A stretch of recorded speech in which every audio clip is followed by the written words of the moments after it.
그날은 평소와 다름없는 늦가을의 오후였다. 공장 안은 나무를 자르는 소리와 톱밥 냄새로 가득했고 수지는 두꺼운 면장갑을 낀 채 조심스럽게 목재를 정리하고 있었다. 기온은 뚝 떨어졌지만 그녀의 임에는 땀이 송골송골 맺혔다. 그런데 갑자기 주머니 속 휴대폰이 미친 듯이 진동하기 시작했다.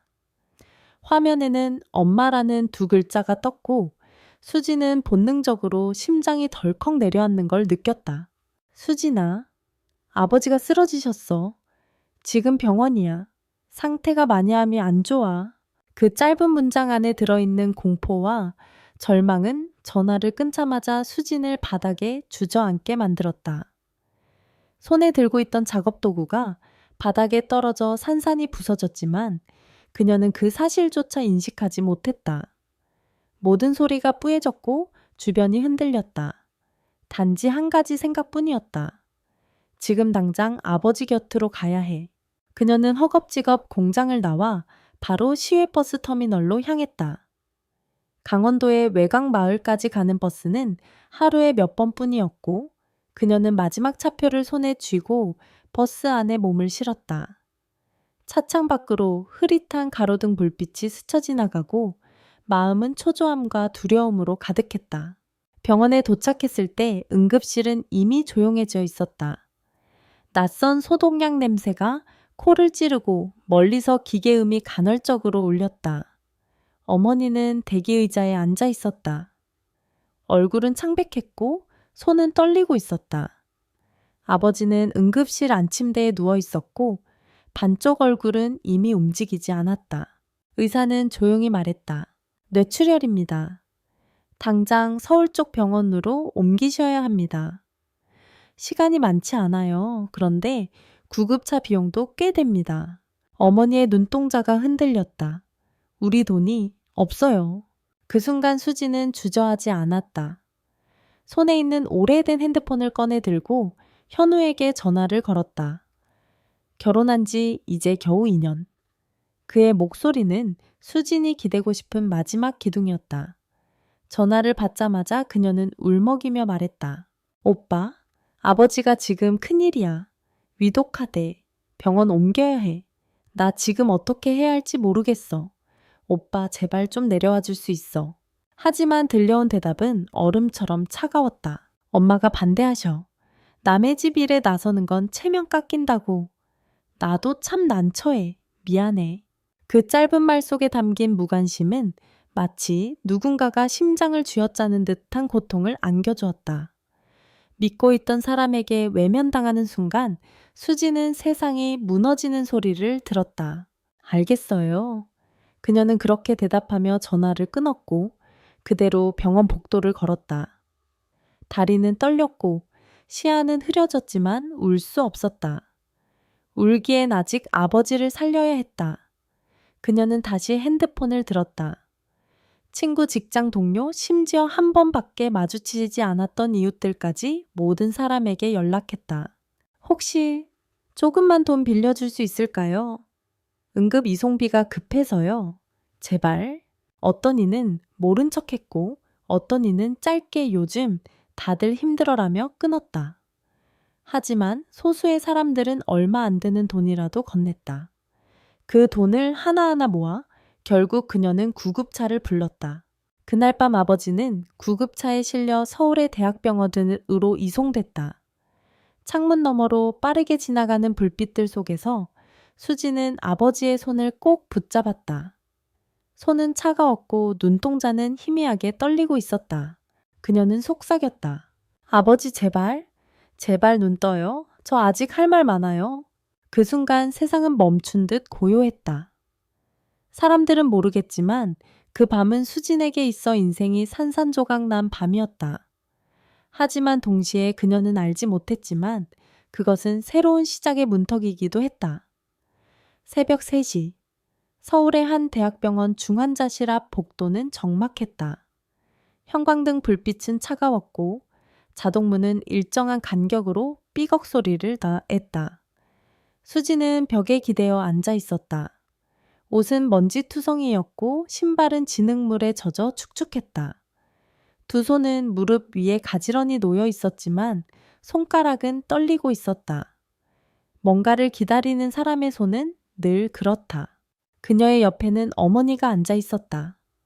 70대 중반의 노인은 밤새 말을 잃었다. 고요한 눈빛, 메마른 손등손에 꼭 쥔 병원 서류는 그녀의 무력감을 대변했다. 그날 이후 수지는 단 한 번도 괜찮다는 말을 입에 올리지 않았다. 괜찮지 않았기 때문이다. 아버지는 뇌출혈 중증 판정을 받았고 이미 반신불수가 되었다. 담당 의사는 덤덤하게 말했다. 지금부터는 가족의 몫입니다. 보호자가 24시간 돌보셔야 합니다. 말도 못하실 거고 스스로 식사나 배변도 어렵습니다. 그 말을 들은 순간 수지는 고개를 끄덕이면서도 속으로 이렇게 생각했다. 이제 내 인생은 여기서 끝났구나. 하지만 눈물이 나지 않았다. 울면 무너질 것 같았다. 그렇게 병실 침대 옆에 쪼그려 앉아 아버지의 손을 꼭 붙잡았다. 차디찬 손끝에서 느껴지는 온기 하나에 그녀는 스스로를 다그쳤다. 이제 내가 아빠의 팔과 다리가 되어야 해. 며칠 후 아버지는 요양병원이 아닌 고향의 한옥집으로 옮겨졌다. 병원비는 이미 한계에 도달했고 시설에 맡길 돈도 없었다. 우리 집으로 가요. 내가 돌볼게요. 그녀는 단호하게 말했다. 어머니는 말없이 고개를 끄덕였지만 그녀의 눈에는 처음 보는 슬픔이 맺혀 있었다. 슬픔이란 건 말보단 침묵에서 더 명확히 드러나는 법이다. 강원도의 시골 마을, 바람이 찬 골목 끝에 자리한 오래된 기와집. 아버지를 누인 방은 예전과 다름없었지만 그 안의 공기는 완전히 바뀌어 있었다. 환자의 방, 희생의 방, 그리고 책임의 무게가 눌러 앉은 방이었다. 수지는 그날부터 공장 일을 그만두고 집에 남아 아버지를 돌보며 생계를 책임졌다. 아침엔 죽을 끓이고 오후엔 집 근처 식당에서 설거지를 하고 저녁엔 손목이 퉁퉁 부을 때까지 빨래를 했다. 밤엔 거의 항상 잠들지 못했다. 침대에 누워있는 아버지의 눈동자가 뜨거웠다. 말은 못하지만 모든 감정이 그 눈 속에 있었다. 미안함, 고마움, 슬픔, 그리고 애틋함. 그녀는 아버지의 이마를 식혀주며 속삭였다. 아버지 괜찮아요. 괜찮을 거예요. 저는 아직 버틸 수 있어요. 그런데 어느 날 밤 작은 사고가 생겼다. 새벽 2시쯤이었다. 바닥에서 무언가 쿵 하고 떨어지는 소리에 놀라 방문을 열었을 때 아버지가 바닥에 쓰러져 있었다. 휠체어에서 떨어진 듯 보였다. 피는 나지 않았지만 그의 몸은 떨리고 있었고 눈에는 눈물이 맺혀 있었다. 아버지, 왜 그러셨어요? 그녀는 덜덜 떨리는 손으로 아버지를 부축했다. 혼자 일어나려 하지 마세요. 저한테 말하세요. 저 여기 있어요. 그날 밤 수지는 단 한숨도 자지 않았다. 조용히 침대 옆에 앉아 아버지의 손을 꼭 잡고 있었다. 거칠고 주름진 손땀이 배어있던 손, 이제는 연약하고 말라버린 손. 그녀는 조용히 울었고 울음 속에서 자신에게 속삭였다. 나는 절대 이 손을 놓지 않을 거야. 그날부터 수진의 하루는 더 강해졌다. 힘들수록 더 다부지게 살아갔다. 하지만 한 가지는 변하지 않았다. 현우는 한 통의 연락도 하지 않았다. 그녀는 처음에 문자를 보냈다. 아버지 첫 재활치료 받았어요. 아직 많이 힘들지만 저 괜찮아요. 응답은 없었다. 이틀 후 또 보냈다. 오늘은 비가 왔어요. 우리 아버지 눈동자에도 비가 맺히더라고요. 그 역시 읽지 않고 무시됐다. 그러자 그녀는 핸드폰을 책상 서랍에 넣어두었다. 그 순간 그녀는 깨달았다.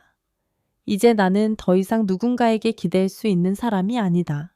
그녀는 다시 한번 홀로 서기로 결심했다. 아버지를 지키고 어머니를 위로하고 그리고 스스로를 지키기로.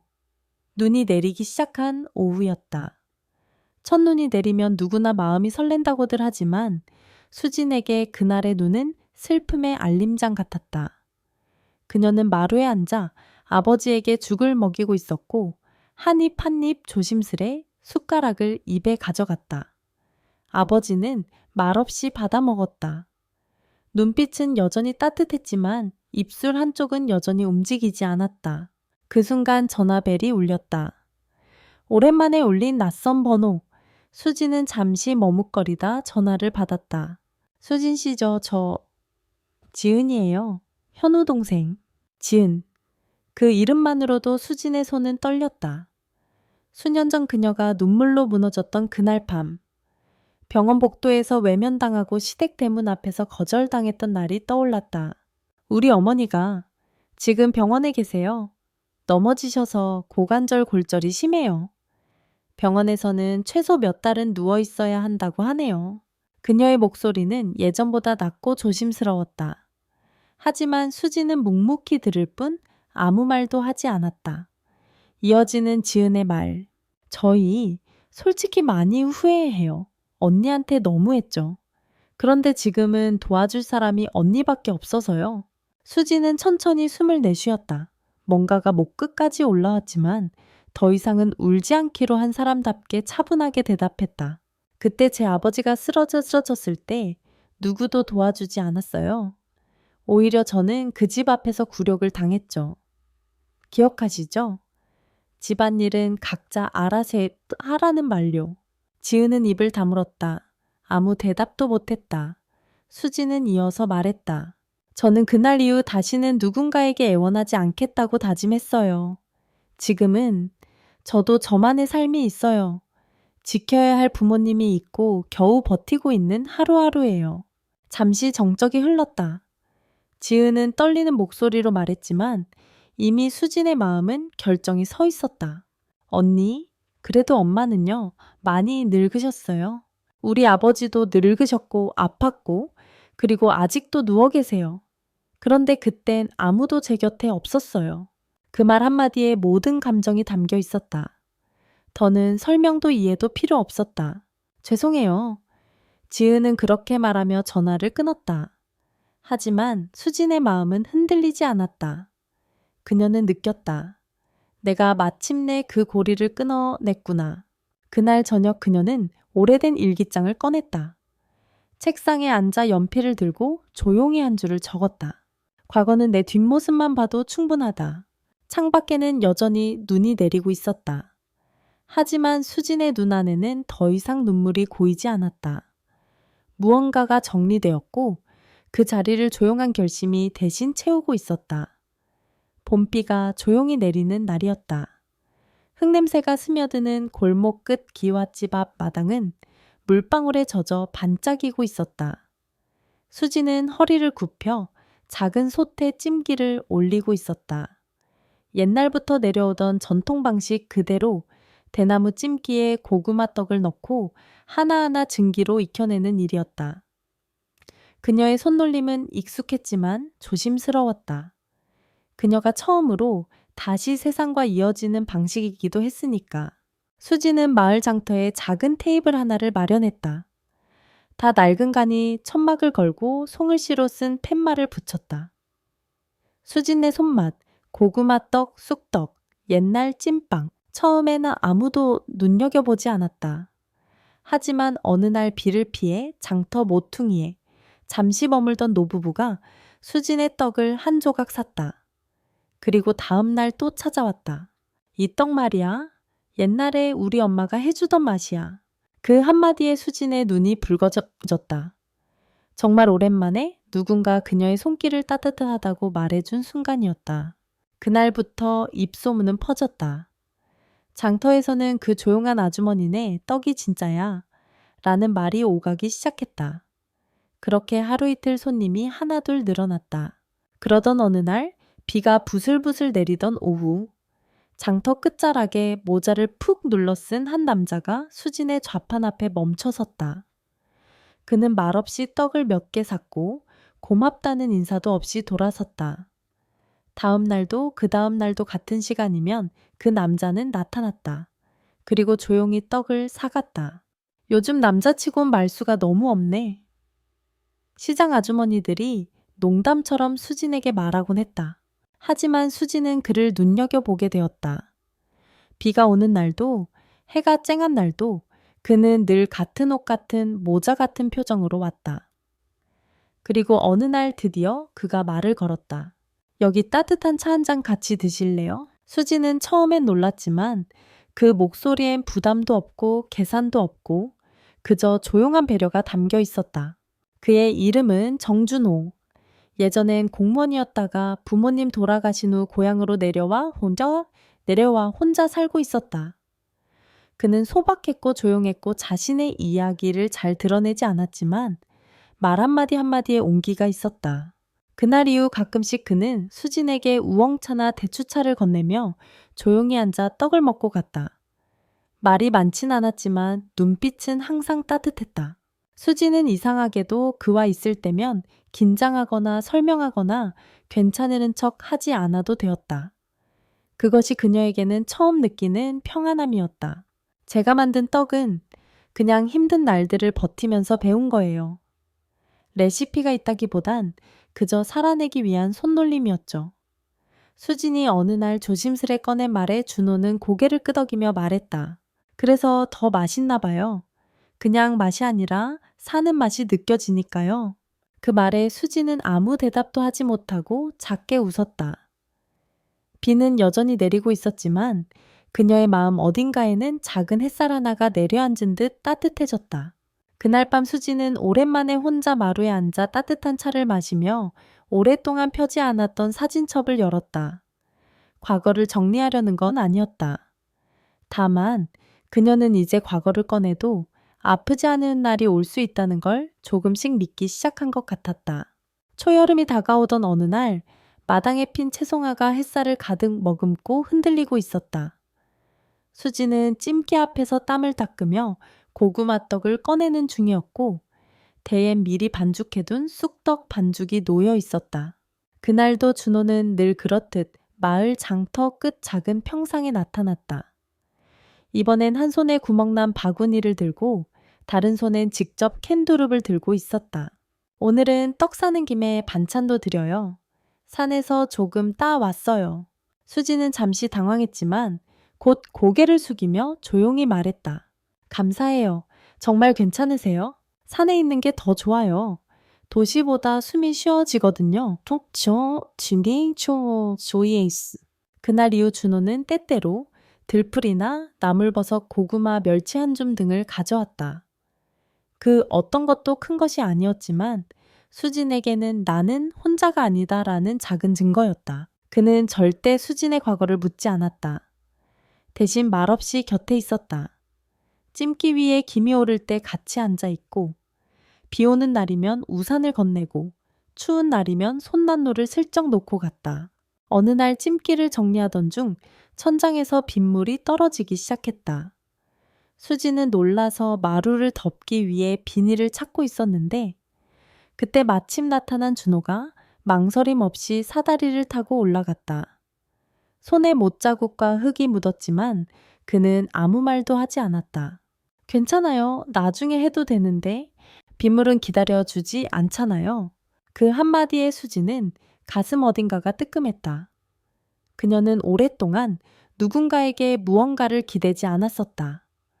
도움을 받으면 불편했고 고맙다는 말을 하는 것도 조심스러웠다.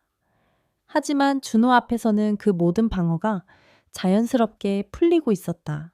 며칠 후 그녀는 작은 보자기 안에 손수 만든 유자청을 담아 그의 집에 가져갔다. 작고 소박한 나무집 마당에는 들깨와 상추가 자라고 있었고 현관에는 다르른 슬리퍼가 놓여 있었다. 이거 드셔보세요. 감기에 좋대요. 언니 뭐? 그는 유자청을 유심히 바라보다가 고개를 숙이며 말했다. 누가 나한테 이렇게 정성껏 뭘 줘본 게 정말 오랜만이네요. 두 사람은 그날 마루에 나란히 앉아 유자차를 나눠 마셨다. 말은 많지 않았지만 마음은 오랜 친구처럼 익숙했다. 살다 보면 이런 시간도 오네요. 수진이 조심스레 중얼거리자 준호가 고개를 끄덕였다. 살다 보면 언젠가 누군가는 옆에 남아있죠. 떠난 사람들보다 훨씬 더 소중한 사람이요. 그 말에 수지는 눈물이 나올 뻔했다. 하지만 이번엔 참지 않았다. 눈물이 흐르도록 그냥 두었다. 그는 아무 말도 하지 않고 손등에 손을 올렸다. 그것은 위로도 약속도 아닌 함께 걷겠다는 조용한 동행의 시작이었다. 그날 밤 수지는 오래된 거울 앞에 앉아 자신을 들여다봤다. 얼굴은 주름지고 손은 거칠었지만 눈빛만큼은 따뜻해지고 있었다. 그녀는 작게 웃었다. 나 다시 피고 있구나. 그날은 마을 장날이었다. 여느 때처럼 수지는 새벽부터 일어나 반죽을 치대고 떡을 찌고 찜기 위로 올라오는 김 사이로 바깥 하늘을 내다보았다. 그날의 하늘은 어느 계절에도 속하지 않는 것처럼 맑고도 흐렸다. 어쩌면 그녀의 마음이 그랬는지도 모른다. 장터에 나가려던 찰나집 마당 한쪽에서 전깃불이 깜빡였다. 지난밤 내린 이슬 탓인지 오래된 전등이 이제는 버티기 힘든 듯했다. 수진이 사다리를 꺼내 들고 망설이는 사이 뒷문 쪽에서 익숙한 목소리가 들렸다. 제가 할게요. 준호였다. 그는 이미 드라이버와 고무장갑을 챙겨 들고 있었다. 손놀림은 익숙했고 표정은 여전히 담담했다. 전등을 교체한 뒤 그는 사뿐히 사다리에서 내려왔다. 오늘 점심시간 있으세요? 그의 질문은 마치 오늘 날씨 좋죠? 처럼 당연하고도 부드럽게 들렸다. 네, 오늘은 시장 일찍 접을 거예요. 그렇게 두 사람은 처음으로 같이 밥을 먹었다. 고급 레스토랑도 아니고 특별한 날도 아니었다. 그냥 수진이 손수 끓인 된장찌개와 고등어구이. 반찬은 며칠 전 준호가 가져다 준 두릅나물과 마늘 쪽무침. 식탁에 마주 앉은 그들은 처음엔 조용했다. 숟가락 소리 찌개 끓는 소리만이 흐르고 있었지만 그 조용함이 어색하지 않았다. 혼자 먹는 밥이랑은 다르네요. 준호가 먼저 말을 꺼냈다. 밥이 따뜻하면 마음도 따뜻해져요. 같이 먹으면 더 그렇고요. 수지는 대답 대신 그를 한번 바라보았다. 눈빛이 따뜻했다. 자신이 울던 밤, 거절당하던 그날, 그 어떤 손도 내밀지 않던 세상과 달리 지금 앞에 있는 이 사람은 아무 말도 없이 늘 곁에 있었다. 밥을 다 먹고 나서 준호는 잠시 머뭇거리다 작은 봉투를 꺼냈다. 그 안엔 낡은 책갈피 하나와 짧은 메모가 들어 있었다. 마음이 편해지는 사람을 만나는 건 누군가에게는 기적이고 누군가에게는 두 번째 기회예요. 정준호 드림. 수지는 잠시 말을 잃었다. 그건 고백이었다. 장미도 없고 반지도 없지만 오히려 그런 모든 것이 없어서 더 진심처럼 느껴졌다. 그녀는 말없이 고개를 끄덕였다. 그리고 조용히 대답했다. 그럼 오늘 저녁은 같이 김치찌개 어때요? 그 순간 준호는 처음으로 소리내어 웃었다. 그 웃음은 짧았지만 수진의 마음 어딘가에 오래도록 머물렀다. 그날 밤 어머니는 부엌 한편에서 딸이 찌개를 끓이는 모습을 바라보다가 작게 중얼거렸다. 저 사람 너한테 참 잘 어울린다. 수지는 대답 대신 웃었다. 그 웃음은 오랜만에 속이 가득 찬 웃음이었다. 그리고 그날 밤 그녀는 오랜만에 단잠을 잤다. 악몽도 없었고 한기를 가르며 깨어나는 새벽도 없었다. 그녀는 깨닫고 있었다. 진짜 사랑은 소리 없이 다가오고 같이 밥 먹자라는 말 한마디면 충분할 수도 있다는 걸. 늦가을에 어느 날 저녁 하늘은 잔뜩 흐려 있었고 바람은 이상하게도 서늘했다. 수지는 부엌에서 늦은 저녁을 준비하고 있었고 어머니는 마당에서 마른 무청을 정리하고 있었다. 그날은 조용했지만 그 조용함 속에는 무언가 바뀌려는 기운이 흐르고 있었다. 문득 천장에서 물방울이 뚝 떨어졌다. 수지는 고개를 들어보았다. 다락에서 새는 물.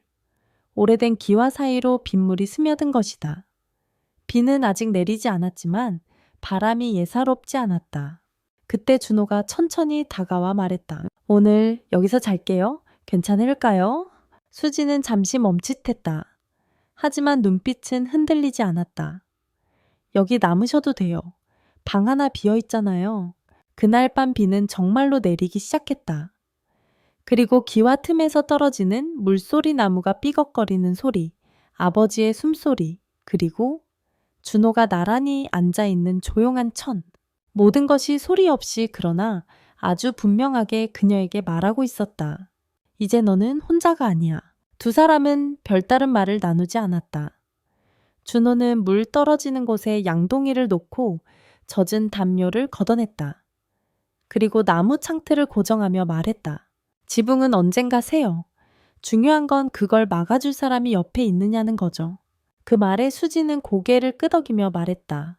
전엔 지붕이 새도 말 못했어요. 누가 그걸 들어줄지 몰라서. 준호는 가만히 그녀를 바라보다 조용히 등 뒤에서 담요를 둘러줬다.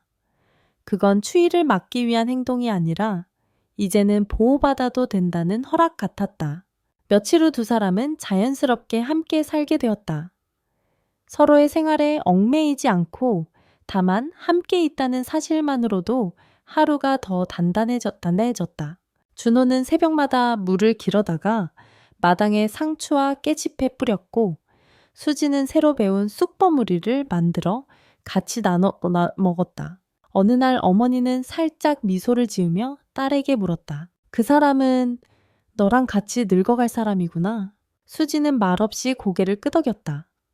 그 대답 하나에 세상의 모든 의심이 사라졌다. 그날 밤 아버지는 평소보다 조용했고 어머니는 일찍 방으로 들어갔고 수진과 준호는 마루 끝에서 나란히 앉아 있었다. 바람이 불었다. 기와가 바스락거렸다. 그러나 그 아래에서 두 사람은 조용히 찻잔을 나눴다. 나는 말이죠. 준호가 조심스럽게 말했다. 언젠가 누군가와 나란히 늙어가는 게 꿈이었어요. 거창한 게 아니라 그냥 같이 밥 먹고 같이 지붕 새는 밤을 보내고 그런 거. 수지는 그 말을 듣고 나서 천천히 고개를 돌려 그를 바라봤다. 그 눈빛 안에는 20년의 상처가 지나간 자리에 피어난 연민과 희망이 공존하고 있었다.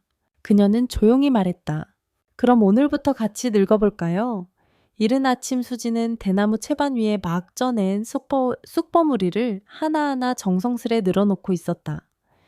햇살이 마당을 비추기 시작하고 조용한 기와지붕 아래 작은 집이 천천히 깨어났다. 그날은 평소와 다르지 않으던 하루처럼 보였지만 그녀는 무언가 새롭게 시작되고 있음을 어렴풋이 느끼고 있었다. 며칠 전 마을 부녀회에서 연락이 왔다. 수진 씨 혹시 여성회관에서 작은 요리 수업 열 생각 없으세요? 미혼모나 이혼 여성분들 중에 배우고 싶다는 분이 꽤 있어요. 처음엔 망설였다. 자신이 누군가를 가르친다는 것, 누군가 앞에 선다는 것이 아직 낯설었기 때문이다. 하지만 준호가 말했다. 당신이 해온 걸 보면 그 자체가 이미 가르침이에요. 그래서 그녀는 조용히 작게 시작했다. 마당 한쪽에 천막을 치고 중고 조리 도구를 모으고 접이식 탁자를 몇 개 빌려왔다. 이름도 정했다. 작은 마당 큰 이야기. 이곳에서 그녀는 떡 만드는 법만이 아니라 어떻게 다시 삶을 마주하는지를 전하고 싶었다. 첫날은 조용했다. 수줍은 얼굴을 한 여성 셋이 조심스럽게 들어섰고 수지는 그저 따뜻하게 미소 지었다. 처음엔 반죽이 안 잡히기도 해요. 괜찮아요. 저도 예전엔 밀가루랑 설탕 구분도 못했어요. 그녀의 말에 모두가 웃었다. 그 웃음은 아주 오랜만에 나온 것이었다.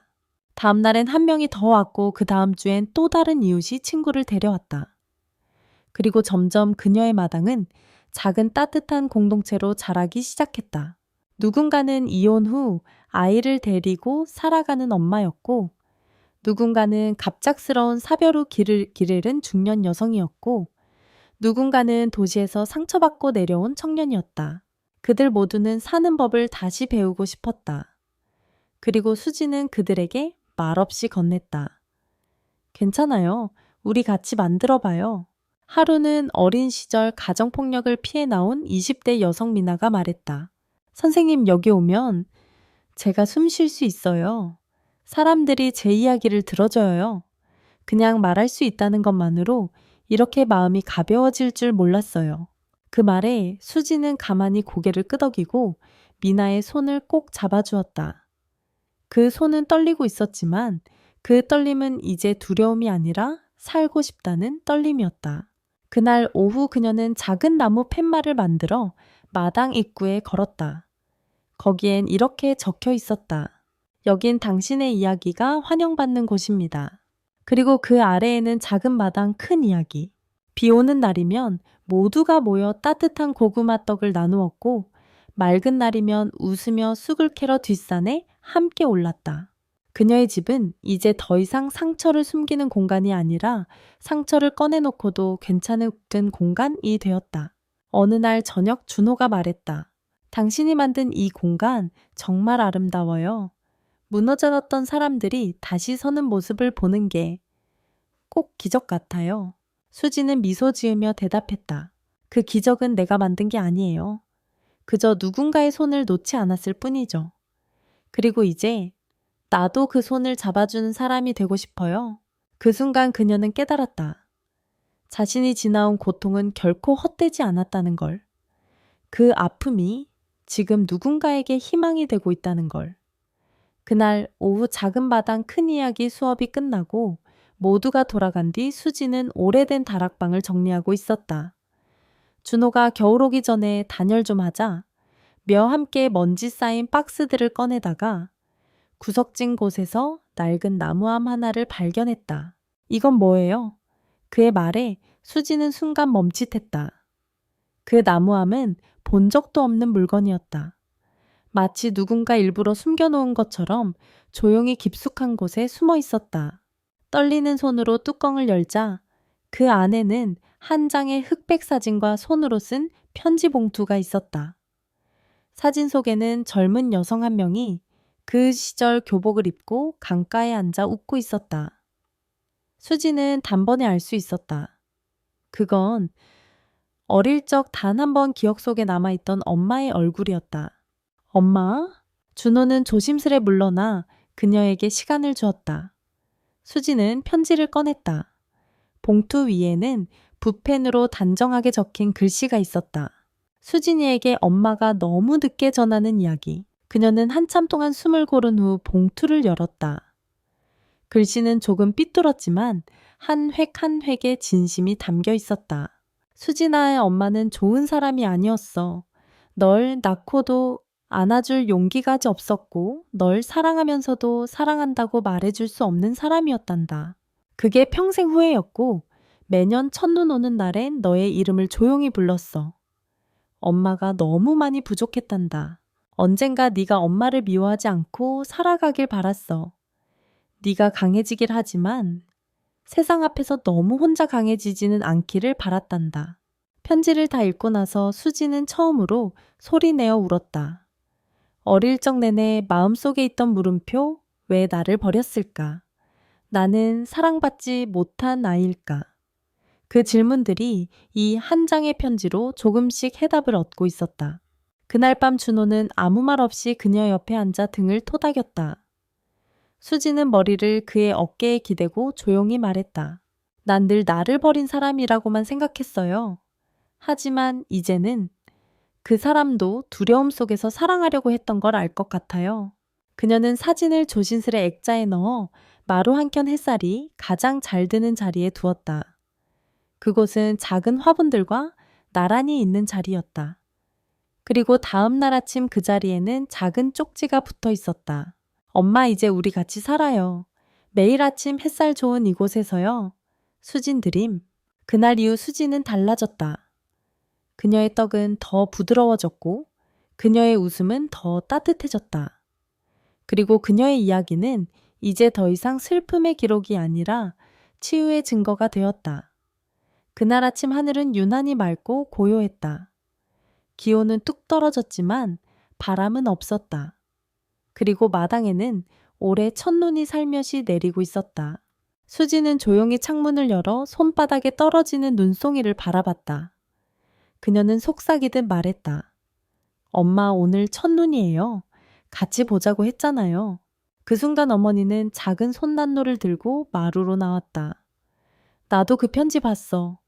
잘했다 우리 딸. 사람이 너무 오래 아프면 미움도 사랑도 다 닳아버리는데 너는 끝까지 따뜻하더라. 수지는 어머니의 손을 꼭 잡았다. 예전처럼 거칠지도 서먹하지도 않았다. 딸과 어머니로 다시 연결된 순간, 그날 오후 작은 마당 큰 이야기는 처음으로 공개 발표회를 열었다. 마을 사람들, 부녀의 젊은 청년들, 이혼한 엄마들, 혼자 사는 할머니까지 모두 모여 따끈한 떡과 유자차를 나누었다. 미나는 떨리는 손으로 마이크를 잡고 말했다. 처음 이 마당에 왔을 땐 말도 못했어요. 근데 이제는 나도 괜찮은 사람이다라고 믿고 싶어요. 박수 소리가 울렸다. 그리고 수지는 마지막 순서로 마이크를 잡았다. 오늘 여기 오신 분들께 꼭 드리고 싶은 말이 있어요. 이 말은 제가 평생 듣고 싶었던 말이기도 해요. 그녀는 숨을 고르고 또박또박 말했다. 당신은 잘 살아왔어요. 그리고 앞으로도 잘 살아갈 수 있어요. 모두가 울고 웃었다. 눈은 계속 내렸고 마당의 나무 위에 하얗게 쌓였다. 준호는 멀리서 사진을 찍고 있었고 어머니는 유자청을 더 만들기 위해 부엌으로 들어갔다. 그리고 수지는 처음으로 마음속이 텅 빈 채로 편안했다. 그 밤 작은 서랍을 정리하다 그녀는 5글자가 적힌 낡은 쪽지를 발견했다. 어린 시절 자신이 무심코 끄적였던 메모였다. 엄마 나 기다릴게. 그 글을 본 순간 그녀는 웃으며 조용히 말했다. 이제 안 기다려도 돼. 내가 바로 나를 안아줄 사람이니까. 여러분, 이 이야기 어떠셨나요? 어떠셨나요? 혹시 여러분 삶에도 수진처럼 말 못할 아픔을 껴안고 살아가는 순간이 있었나요? 이야기를 읽고 떠오른 감정 혹은 여러분의 작은 마당 같은 공간이 있다면 댓글로 함께 나눠주세요. 그리고 이런 이야기들이 더 많은 이들에게 닿을 수 있도록 좋아요 앤 구독 앤 공유도 부탁드립니다. 여러분의 이야기 역시 누군가에겐 큰 위로가 될 수 있으니까요. 감사합니다.